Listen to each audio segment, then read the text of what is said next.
बड़ी खबर आ रही है, गृह मंत्री अमित शाह ने देवेंद्र फडणवीस से बातचीत की है और आपको बताते चले दोनों के बीच अमित शाह ने शिंदे और अजित पवार से भी बातचीत की है। कुल मिलाकर ये संदेश दिए जाने की कोशिश है कि सभी को साथ में लेकर चलने की ये कवायद होगी और सूत्र बता रहे हैं कि बीजेपी मुख्यमंत्री का पद अपने पास रखेगी, यानी कि कोई भी गलती वो नहीं करना चाहती है। यहां पर आपको बता दें बिहार की स्थिति अलग हो सकती है। नीतीश कुमार की वह जो कुंडली है वो बिल्कुल अलग है कि तीसरी चौथी नंबर की पार्टी होने के बावजूद हमेशा मुख्यमंत्री वही बनते हैं। बीजेपी पीछे से उनको सपोर्ट करती है, लेकिन महाराष्ट्र में भारतीय जनता पार्टी ऐसा कतई करने नहीं जा रही है। गृह मंत्री अमित शाह ने देवेंद्र फडणवीस से बातचीत की है और इसके बाद उन्होंने देवेंद्र फडणवीस के अलावा मुख्यमंत्री शिंदे से भी बात की है, अजित पवार से भी बातचीत की है। तीनों ही बड़े नेताओं को जो महायुति के हैं उनको जीत की बधाई दी है। जल्दी से संजय जी की एक मैं टिप्पणी लेना चाहूंगी के शर्मा जी, इसके बाद मैं आ रही हूं। साथ में लेकर चलने की कवायद, लेकिन मुख्यमंत्री का चेहरा तो भैया हमारा ही रहेगा, ये बता रहे हैं। देखिए, मुझे लगता है बिल्कुल साफ है कि मुख्यमंत्री का पद इस बार बीजेपी देने वाली नहीं है। आप याद कीजिए 2019 के बाद लड़ाई किस बात की थी? लड़ाई इसी बात की थी, मुख्यमंत्री के पद को लेकर। उस वक्त उन्होंने गंवाया और इसके बाद जब शिवसेना में टूट हुई उस वक्त भी उन्होंने एक तरह से कहते हैं कि हमने सेक्रीफाइस किया। अब इस मौके पर, इस मोमेंट पर वो मुख्यमंत्री का पद का छोड़ देंगे तो सब 19 वाली बात वहां पर चली जाएगी। मुझे लगता नहीं है कि वो पद छोड़ने वाले इस बार मुख्यमंत्री। बिल्कुल, बड़ी खबर इस वक्त ये है, नतीजे की बड़ी बातें जल्दी से आपको दिखाते हैं। 2019 में उद्धव ठाकरे के अलग होने के बाद पार्टी को फडणवीस ने संभाला। देवेंद्र फडणवीस क्यों आगे चल रहे हैं और देवेंद्र फडणवीस के नाम को हमने चुनावों के दौरान भी देखा था, गृह मंत्री अमित शाह की ओर से उनके नाम को आगे किया गया, लेकिन बाद में फिर थोड़ा सा वो उन्होंने यहाँ पर डैमेज कंट्रोल करने की कोशिश की और कहा कि 23 तारीख के बाद हम डिसाइड करेंगे कौन बनेगा मुख्यमंत्री।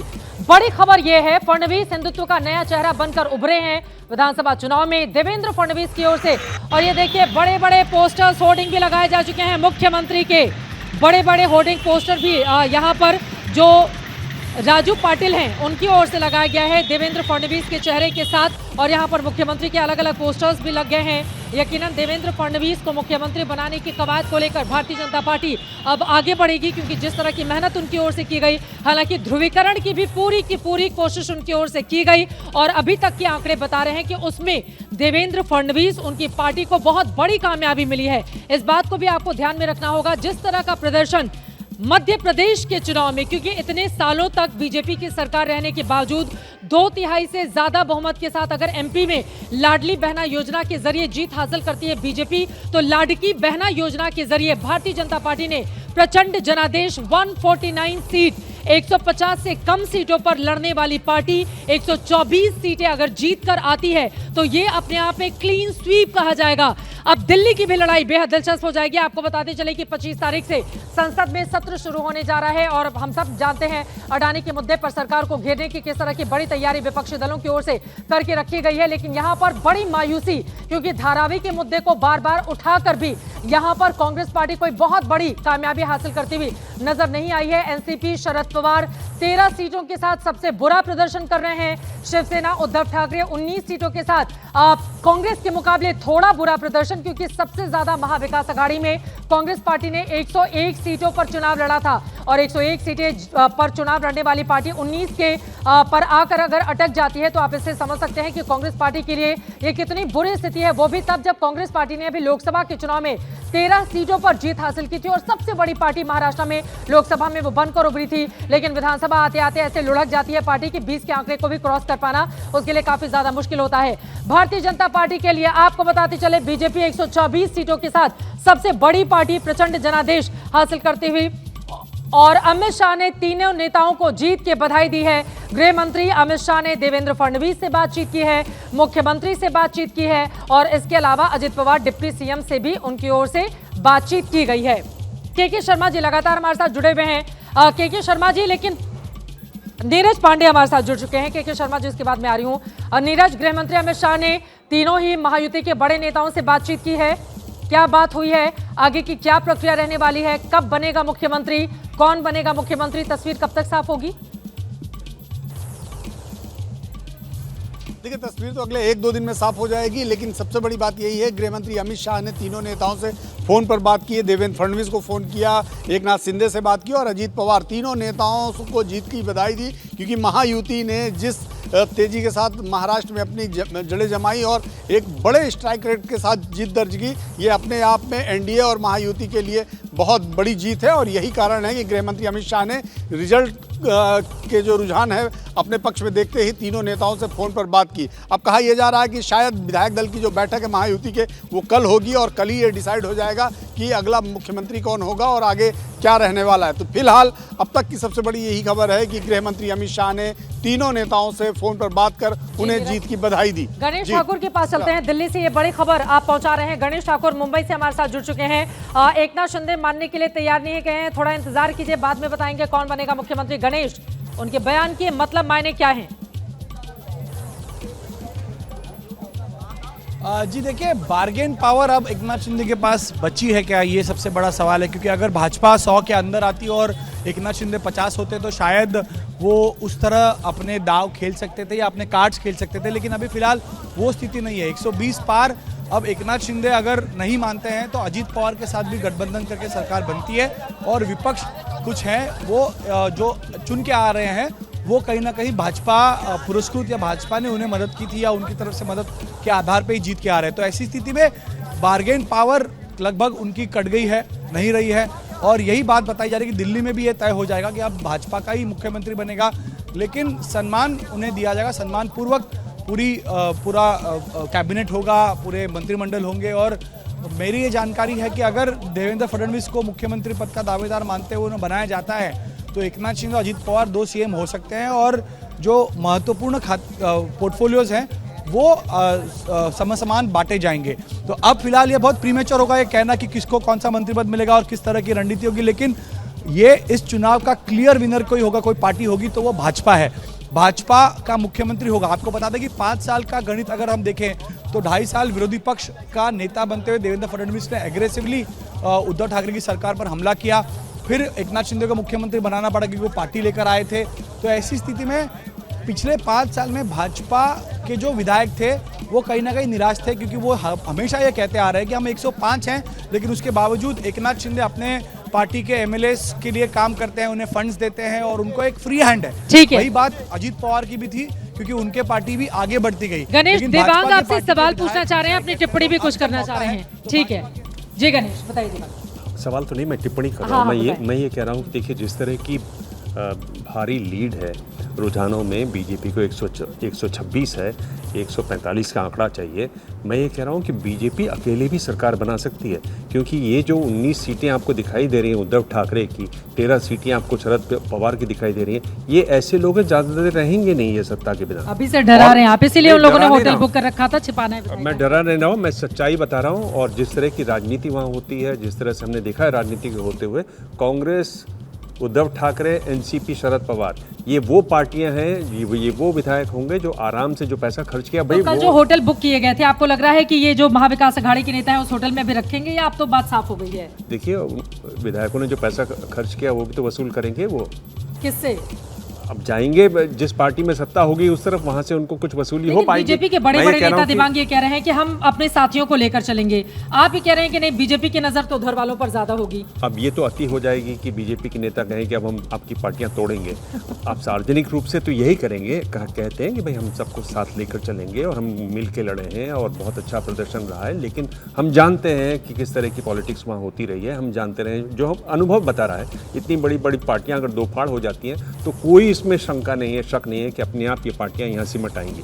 और अगर आप देखें कि कितनी बुरी हालत है इन लोगों की, यानी 19 और 13 कांग्रेस, अब दिल्ली की लड़ाई में तो कांग्रेस कमजोर हो गई ना, बिल्कुल कमजोर हो गई। और आप अगर देखें तो लोकसभा का जो चुनाव था उसमें 158 सीट्स हैं इनकी। अगर लोकसभा के चुनावों को आप रख दें उसमें विधानसभा से, हाँ, जी, तो 158 सीट्स हैं, 150, और इनकी 125 है, 125, इसमें 126 पे बीजेपी की अकेले आ रही। तो इतनी बुरी पराजय के बाद ये संभावना बिल्कुल खुली हुई है कि बीजेपी अकेले, और ये मत भूलिएगा कि इनमें से भी बीजेपी के लोग घुसे हुए हैं, उनको बाहर निकालना मुश्किल होगा, पर इनमें से आराम से मैं जवाब ले लेती हूँ। गणेश ठाकुर, अब ये बड़ा सवाल है, देखिए ये बात बिल्कुल सच है शिवसेना शिंदे गुट में भारतीय जनता पार्टी के तमाम चेहरे जिन्होंने शिंदे के चुनाव चिन्ह पर चुनावी मैदान में गए।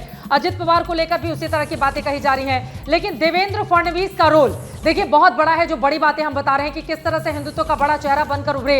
All India Muslim personal law board तमाम मौलानाओं की ओर से बार बार महाविकास अघाड़ी के पक्ष में मतदान की अपील की गई, लेकिन अगर यहां पर हिंदुत्व वोटर्स को एकजुट करके इतना क्लीन स्वीप दिलाने में देवेंद्र फडणवीस कामयाब होते हैं तो उनके रोल पर भी आपको जवाब। और वास्तव में क्या अब कांग्रेस प्लस के ये जो विधायक हैं उनको एकजुट रखना, वो कहीं भागे नहीं, टूटे नहीं, इसको लेकर जरा एक बार सुन लेते हैं। ये देखिए जश्न की तस्वीरें।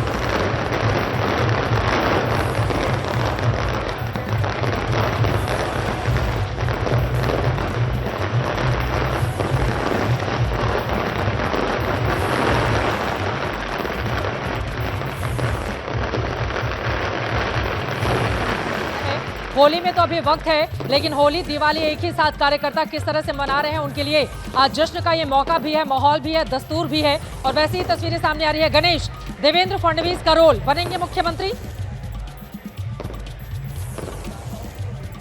मुझे लगता है चित्रा बनेंगे, क्योंकि आपको बता दें कि इस पूरे चुनाव के दौरान सबसे बड़ा विलन किसको बनाने की कोशिश महाविकास आघाड़ी ने की थी तो वो थे देवेंद्र, और देवेंद्र अकेले ही लड़ रहे थे।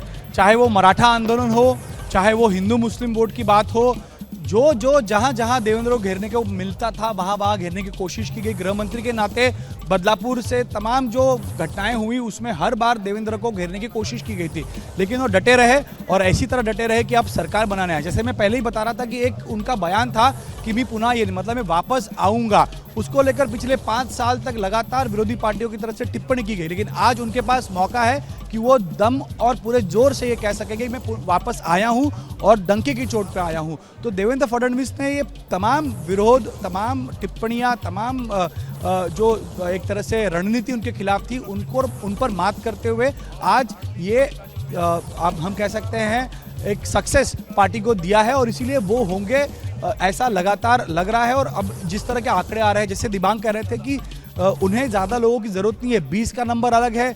और हमने देखा है चाहे वो गोवा हो, गोवा में जब ये प्रभारी थे तो गोवा में पूरी कांग्रेस चुनाव जीतने के बाद ये गोवा में भाजपा में ले आए थे। तो 20 का आंकड़ा बहुत बड़ा नहीं है, अगर सही खेल खेला जाए तो शायद 20 का ये नंबर अगर उतना रहता है तो उनको अपने साथ जोड़ने में भाजपा को ज़्यादा दिक्कत नहीं आएगी। आपको बता दें कि 2019 में जब महाविकास आघाड़ी की सरकार भी बनी थी उसमें भी बीजेपी के कांग्रेस के तमाम एमएलएस ने अपने हाईकमांड पर दबाव बनाया था कि हमको उद्धव ठाकरे के साथ जाना चाहिए वरना हम कोई और निर्णय ले लेंगे। अब ये 19-20 जो भी होंगे वो क्या इस भूमिका या इस तरह की कोई भूमिका लेते हैं, क्योंकि साफ तौर पर सुपड़ा साफ हो गया है। तीनों पार्टियां जिस तरह का परफॉर्मेंस है उसको देखते हुए कोई रहना चाहेगा का तो मुझे लगता है नहीं। शरद पवार की पार्टी के जो विधायक हैं उनका भी किसी तरह ये हाल हो सकता है, क्योंकि लेकिन गणेश अगर हम भारतीय जनता पार्टी के नेताओं को देखें और जिस तरह का अब तक का उसका इतिहास रहा है, क्योंकि सबसे बड़ा उदाहरण बिहार का है।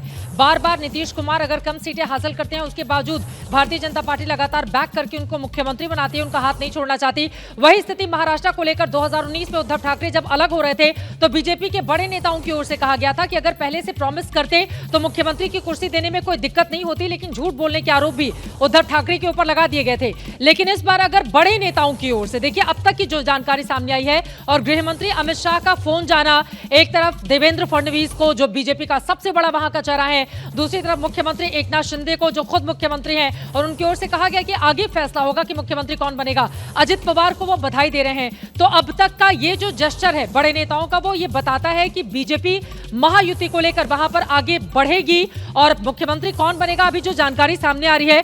दिल्ली में मंथन किया जा रहा है, ये बात भी सही है कि बार्गेनिंग पावर जो है शिंदे गुट या फिर अजित पवार गुट की वो काफी ज्यादा कमजोर हो गई है और भारतीय जनता पार्टी बहुत आगे जा चुकी है। लेकिन इन सब के बावजूद संदेश यही दिए जा रहे हैं कि सबको साथ में लेकर चलेंगे। गणेश जी बिल्कुल, देखिए साथ में लेकर चलना ही होगा, लेकिन एक बात आपको ये भी ध्यान में रखनी होगी, जब ये कैंपेन हो रहा था तो अमित शाह ने ये अपने कार्यकर्ताओं से कहा था कि 24 में हम साथ रहेंगे लेकिन 29 में हम अपने बल पर सरकार बनाएंगे। तो ये पहला कदम है 29 की तरफ, मैं ऐसा मानता हूँ, और इनके पास भी कोई विकल्प नहीं है। मैं तमाम ये कार्यकर्ता उनसे पूछता हूँ आपको क्या लगता है किसका कौन मुख्यमंत्री होगा? आप तो भाजपा वाले। देवेंद्र फडणवीस। बलिदान करेंगे ना बिहार में, क्या यहाँ भी कर सकते हैं? शिंदे के नेतृत्व में चुनाव लड़े हैं आप? नहीं, कुछ भी हो, हम देवेंद्र फडणवीस के नेतृत्व में हम चुनाव यहाँ लड़े हैं और देवेंद्र शिंदे ठीक है, अब वो अपनी जगह है, लेकिन हमारा मुख्यमंत्री देवेंद्र फडणवीस। आपको भी लगता है क्योंकि शिंदे के नेतृत्व में लड़े ना, शिंदे लोकप्रिय नेता बने, उन्होंने पार्टी चलाई और सीएम के नेतृत्व में लाड़की बहन सब आपने लाया, तो शिंदे क्यों नहीं? आपको बलिदान करने की आदत है, बिहार में किया ऐसा जगह पे? बलिदान महाराष्ट्र में बलिदान नहीं हम देंगे, हम 100 सीटों से हम आगे हैं, तो जो आगे है उसका ही मुख्यमंत्री होगा। देखिए क्या है, ये क्यूमुलेटिव एफर्ट है, ये ठीक है, भले उनके नेतृत्व में हुआ है पर हमारी सबसे ज्यादा सीट है ये, और हम देवेंद्र जी को ही देखना चाहते हैं मुख्यमंत्री। हमारी जो सीट अभी 126 के आगे चल रही है, तो हम लोग तो देवेंद्र फडणवीस अभी और एक्स पर अब देवेंद्र फडणवीस की ओर से लिखा गया है, एक है तो सेफ है।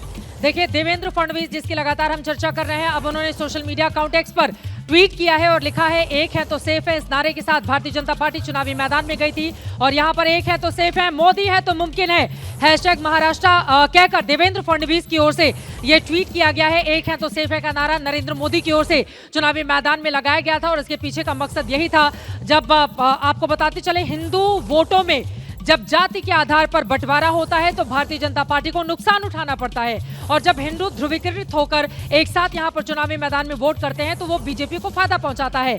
एक है तो सेफ है, ये नारा दिया गया प्रधानमंत्री की ओर से, और अब देवेंद्र फडणवीस लिख रहे हैं एक है तो सेफ है। और यहां पर देखिए अलग अलग पार्टियों का स्ट्राइक रेट आपको दिखा रहे हैं। मेघा मेरी सहयोगी लगातार जुड़ी हुई है। मेघा, खबर ये तक आ रही है कि कई ऐसे निर्दलीय हैं, इंडिपेंडेंट उम्मीदवार, जिनकी परफॉर्मेंस ये जो बड़ी बड़ी महाविकास अघाड़ी की पार्टियां हैं उनके मुकाबले अच्छा चल रहा है। क्या जानकारी मिल रही है इस बाबत मेघा? जी चित्रा, 4-5 बड़ी पॉइंट्स हैं जो हमें डिस्कस करनी है। पहली मैं आपको ये बात बता दूं कि भारतीय जनता पार्टी के लिए अभी महाराष्ट्र एक छठी ऐसी राज्य बन रही है जहां 3 बार लगातार एक बाद के एक भारतीय जनता पार्टी अपनी सरकार वापस लेकर आई है। पहली बात तो ये छठा राज्य महाराष्ट्र बन जाता है गोवा, गुजरात, छत्तीसगढ़, हरियाणा और मध्य प्रदेश के बाद। तो ये ब्रिलियंट परफॉर्मेंस है भारतीय जनता पार्टी के लिए महाराष्ट्र में, पहली बात। दूसरी बात चित्रा ये है कि अभी तक जो रुझान सामने आ रहे हैं और अब क्लियर हो गया है कि ऐसे ही रहेंगे, इंडिपेंडेंट अपक्ष जो है वो 20 जगह पर आगे चल रहे हैं। उद्धव ठाकरे 19 और शरद पवार 13। तो आप समझिए कि शरद पवार जैसी पार्टी, शरद पवार जैसे नेता की पार्टी, उद्धव ठाकरे जैसे नेता की पार्टी अभी अपक्ष जितने आगे चल रहे हैं उनसे कम ये बड़ी बड़ी पार्टियां पीछे चल रही है। उद्धव ठाकरे 19 पर, शरद पवार 13 पर। महायुति की जो अभी परफॉर्मेंस है उस हिसाब से भारतीय जनता पार्टी जो कि अलायंस पार्टनर है महायुति में 85.5% की स्ट्राइक रेट, ऐसी स्ट्राइक रेट, जबरदस्त स्ट्राइक रेट जो सोचा नहीं था भारतीय जनता पार्टी ने।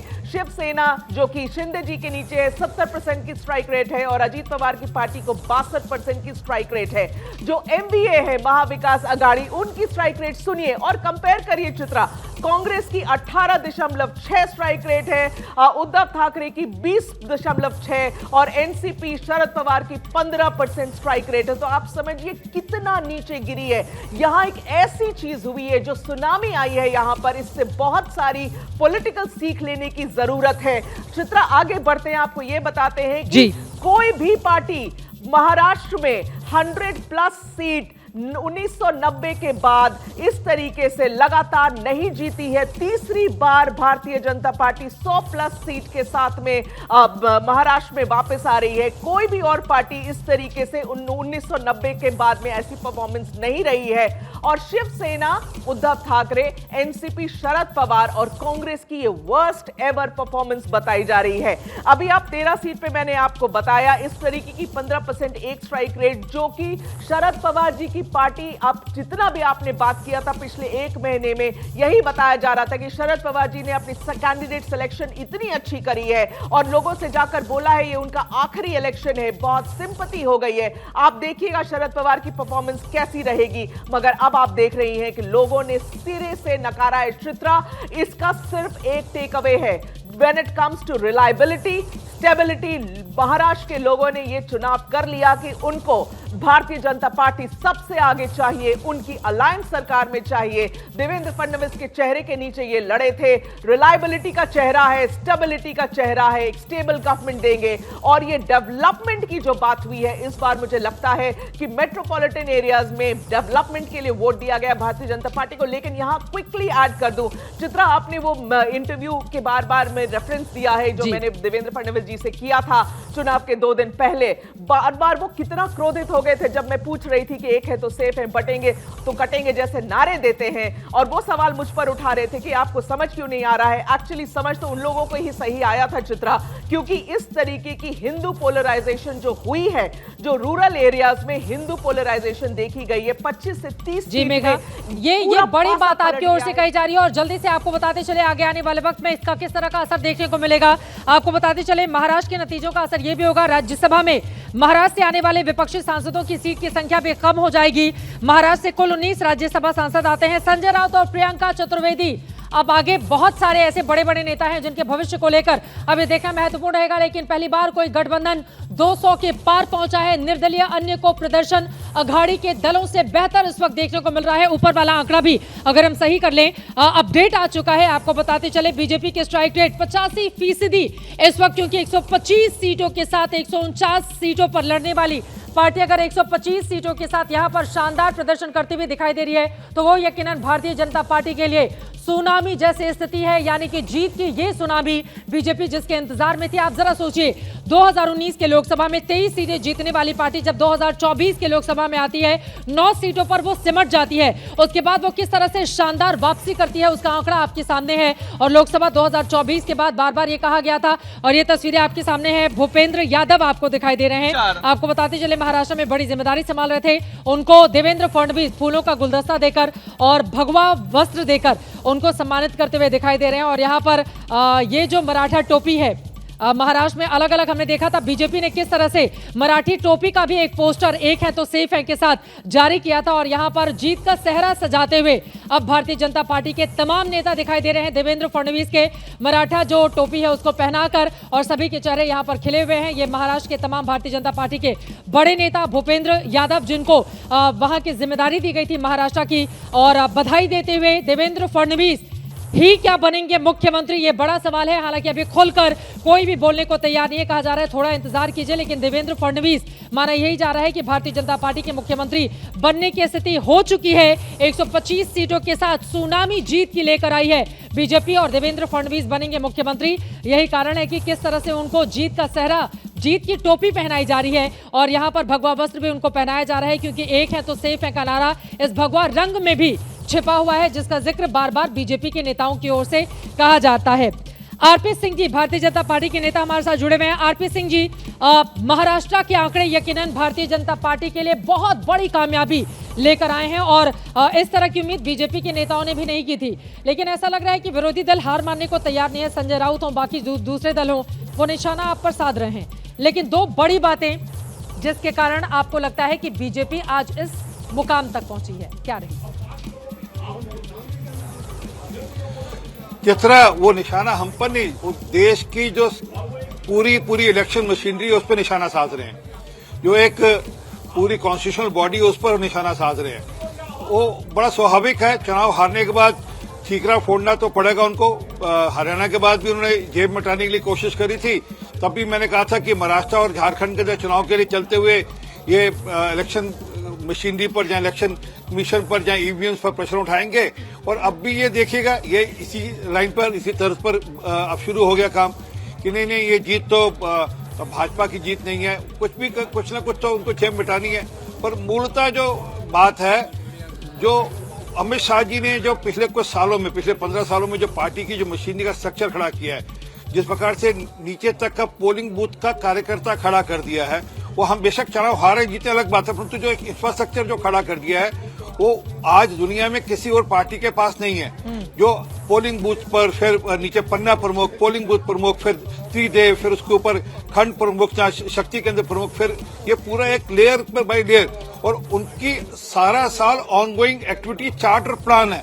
और वह फीडबैक सिस्टम भी आता है उनके। ये 2 वे सिस्टम है, ये 1 वे सिस्टम नहीं है, ये 2 वे सिस्टम है। मैं इसलिए कह रहा हूं कि बाकी पार्टियों को जहां जो पॉलिटिकल साइंस के स्टूडेंट्स हैं उनके लिए एक लेसन है, उनके लिए एक एनालिसिस का या पीएचडी करने के लिए भी एक सब्जेक्ट है कि किस प्रकार से काम करते हैं। एक सेकंड और दीजिए। और दूसरा, जो हम प्रधानमंत्री जी की जो स्कीम्स हैं और जो राज्य की स्कीम्स हैं वो नीचे ठीक ढंग से डिलीवर हो। सिर्फ ये नहीं कि वादा कर दिया फिर वादा करके फिर मुंह मोड़ ले, ऐसा नहीं। ये जो वादे करना और उसको फिर निभाना, ये भी एक अपने आप में कमाल है। ठीक है, और मतलब ये आप जो ये कह रहे हैं process जो वादा प्रधानमंत्री किया वो निभाना पड़ेगा। ठीक है, आपकी बातों से समझ में आ गया है, लेकिन जो डायलॉग बोले जाते हैं चुनावी मैदान में किस तरह से वो लौट कर आते हैं और जोरदार दस्तक देते हैं, उसकी एक बान के दिखा देते हैं। देवेंद्र फडणवीस, उद्धव ठाकरे ने जब उनको धोखा दिया था, उसके बाद जैसा कि बीजेपी की ओर से कहा गया, फिर उनकी ओर से देवेंद्र फडणवीस की ओर से अपने मन की जो व्यथा है वो बयां की गई थी और कहा था कि मैं लौट कर आऊंगा दमदार तरीके से। एक बार जरा वो बयान सुन लेते हैं। मेरा पानी उतरता देख मेरे किनारे पर घर मत बसा लेना। मेरा पानी उतरता देख मेरे किनारे पर घर मत बसा लेना। मैं समंदर हूं, लौट कर वापस आऊंगा। देवेंद्र फडणवीस का 5 साल वो पुराना बयान इस वक्त लगातार सोशल मीडिया पर ट्रेंड कर रहा है। वो बयान हमने आपको दिखा दिया कि मैं लौट कर वापस आऊंगा, और यहां पर तस्वीरें आपके सामने हैं अलग अलग हिस्सों से जो निकलकर सामने आती है। एक बार फिर से जरा सुन लेते हैं। लौट कर वापस आने जा रहे हैं प्रचंड जनादेश के साथ देवेंद्र फडणवीस, उनकी पार्टी। सुनिए 5 साल पहले का। मेरा पानी उतरता देख मेरे किनारे पर घर मत बसा लेना। मेरा पानी उतरता देख मेरे किनारे पर घर मत बसा लेना। मैं समंदर हूं, लौट कर वापस आऊंगा।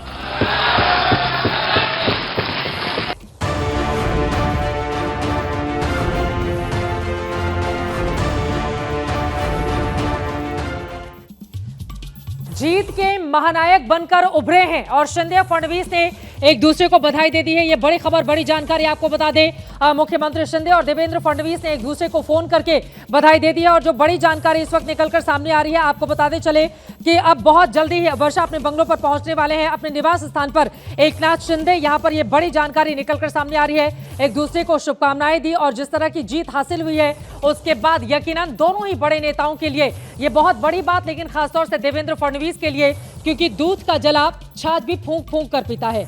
उद्धव ठाकरे के साथ 2019 का चुनाव लड़ा, शानदार तरीके से दोनों पार्टियां जीती। 56 सीटों पर उद्धव ठाकरे, 105 पर बीजेपी। उसके बावजूद उद्धव ठाकरे की ओर से उन्हें धोखा मिला, जिसके बाद भारतीय जनता पार्टी 2.5 सालों तक सत्ता से बाहर रही। हालांकि 5 दिनों के लिए अजित पवार के बलबूते जरूर सरकार बनी थी, लेकिन बहुत भद्द पिटी थी भारतीय जनता पार्टी की। लेकिन अब देखिए, इतिहास ने अपने आप को नए तरीके से कैसे संवारा और सजाया है कि वर्तमान बीजेपी का और भविष्य कितना सुनहरा बना दिया है। इन तस्वीरों के जरिए आप समझ सकते हैं। शिंदे और फडणवीस ने एक दूसरे को बधाई दी है। हमारे साथ हमारे संवाददाता जुड़ चुके हैं और ज्यादा जानकारी के साथ, जो बताएंगे कि फोन पर क्या बातचीत हुई है। वैभव, क्या बातचीत हुई है? फोन करके एक दूसरे को बधाई दी गई है, देखो और आकर मिठाई खाएं, ये भी कहा गया है। जी बिल्कुल, देखा गया है तो पिछले 2.5 सालों में ये तीनों की अग्नि परीक्षा थी और इस परीक्षा में आज ये सफलता पाते हुए दिखाई दे रहे हैं। पिछले 2.5 सालों में इन्होंने जो योजना लाई, लाडली बहन का योजना का ज़्यादा इफेक्ट यहाँ पे दिख रहा है, क्योंकि महिलाओं का वोटिंग परसेंटेज है वो यहाँ पे बढ़ा है और पूरा क्लीन स्वीप यहाँ पे महायुति को मिलते हुए नजर आ रहा है। जब एकनाथ शिंदे ने देवेंद्र फडणवीस को फोन किया तो उन्होंने वही बोला कि हमारी योजना और हमारी मेहनत है वो रंग लाई है। उसके बाद एकनाथ शिंदे ने अजित पवार से भी बातचीत किया और उनको ये भी कहा कि आपका जो निर्णय था, आपका जो डिसीजन था, वो आज सही होते हुए नजर आ रहा है। देखिए, एकनाथ शिंदे उद्धव ठाकरे से बगावत करके दूसरी पार्टी बना ली, वही परिस्थिति थी जो अजित पवार शरद पवार से बगावत करके भाजपा के साथ जुड़े। यानी इसके लिए महायुति के लिए आज अग्नि परीक्षण का दिन था।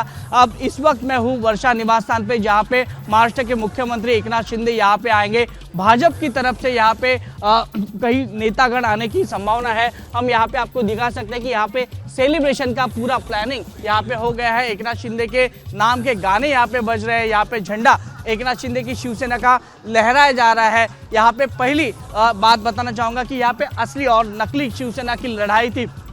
उसमें आज साबित हो रहा है कि असली शिवसेना कौन है और नकली शिवसेना कौन है। एकनाथ शिंदे पिछले 2.5 सालों में जिस प्रकार का काम किया है उसे देखते हुए आज जो नतीजे आ रहे हैं, यही तीनों के बीच में बातचीत हुई कि आने वाले दिनों में अपनी जिम्मेदारी है वो और बढ़ती जाने वाली है, क्योंकि जो योजनाएं लागू की है उनको अभी जो वचननामा दिया था, जो जिस प्रकार से मैनिफेस्टो जाहिर किया था, उसको अभी सत्यता में उतारना होगा। इसकी वजह से ही अब ये तीनों किस प्रकार की रणनीति करते हैं ये भी देखना इंटरेस्टिंग होगा। वैभव, मुझे याद है कि जब हम लोग इंटरव्यू करने के लिए एकनाथ शिंदे के मुख्यमंत्री आवास पहुंचे थे तो कितनी व्यस्तता की वजह से एक इंटरव्यू नहीं हो पाया था, और फिर उसके अगले दिन उन्होंने बुलाकर हम लोगों को एबीपी न्यूज को इंटरव्यू दिया था। आपकी भी वहां पर मौजूदगी थी, लेकिन ये जो जेस्चर रहा है या एकनाथ शिंदे की जो मेहनत रही है वो भी अपने आप में अभूतपूर्व रही है। दिन भर लगातार अलग अलग जगहों पर कैंपेनिंग करना, रात को इंटरव्यू देना, नेताओं से मुलाकात करना, रास्ते में गाड़ी में सो जाना, हेलीकॉप्टर में नींद लेना और उसके बाद फिर काम करना। लेकिन एकनाथ शिंदे, ये जो आंकड़े सामने आए हैं, बीजेपी यहां पर प्रचंड तरीके से बहुत आगे जा चुकी है, लेकिन एकनाथ शिंदे भी हार मानने को तैयार नहीं है। उनका ये कहना है सीटें भले ही किसी की ज्यादा हो, लेकिन मुख्यमंत्री तो थोड़े इंतजार के बाद ही बनेगा जब हम सब एक साथ मिलकर बैठेंगे। क्या कुछ कहा गया है मुख्यमंत्री की ओर से, सुनिए, उसके बाद इसी बयान पर करने वाले हैं चर्चा।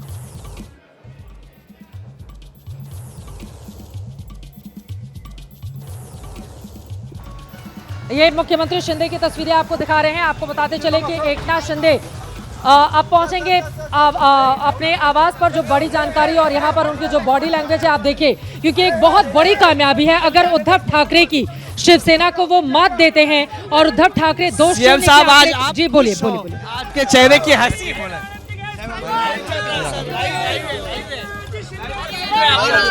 पूरी देश की जनता सुन रही है। लाडली बहना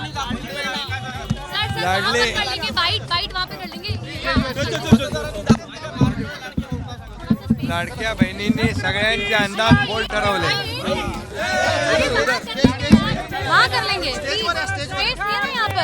तो ये है एकनाथ शिंदे जी, आज खुश है, उनके चेहरे पे हंसी, बॉडी लैंग्वेज बता रही है कि उनकी मेहनत कितनी रंग लाई है। क्योंकि आप जिस तरह से बता रहे थे कि एकनाथ शिंदे का जो पूरा शेड्यूल था वो किस तरह से था। देखिए, एकनाथ शिंदे जब बगावत करके जब प्रेस कॉन्फ्रेंस हुई थी राजभवन में, तो उस समय पे यही लगा था कि एकनाथ शिंदे डेप्यूटी सीएम होंगे और देवेंद्र फडणवीस सीएम होंगे, पर लेकिन उल्टा हुआ, एकनाथ शिंदे सीएम हो गए और लोगों को ये लग रहा था कि देवेंद्र फडणवीस है, ये पूरी कमान है वो अपने हाथ में ले लेंगे और एकनाथ शिंदे को रिमोट कंट्रोल जैसा इस्तेमाल करेंगे। लेकिन एकनाथ शिंदे जी ने अपनी पावर दी और लोगों को ये बताया कि हाँ, मैं एकनाथ शिंदे हूँ, मैं मुख्यमंत्री पद के लिए लायक हूँ, मैं दिन रात मेहनत कर सकता हूँ और मेरे को जो मौका मिला है महाराष्ट्र की सेवा करने का, उसको मैं कामयाबी की तरफ लेके जा सकता हूँ। यही एकनाथ शिंदे ने दिन रात मेहनत करके बताया है। देखिए, बीजेपी के विधायक हो या विरोधी पार्टी के विधायक हो, सभी को उन्होंने समान न्याय देने का प्रयास किया है। इसलिए विरोधी पार्टियों के विधायक भी उनको ज़्यादा से ज़्यादा जिस प्रकार की अपने विधानसभा क्षेत्र की काम है वो करते लेते आ रहे।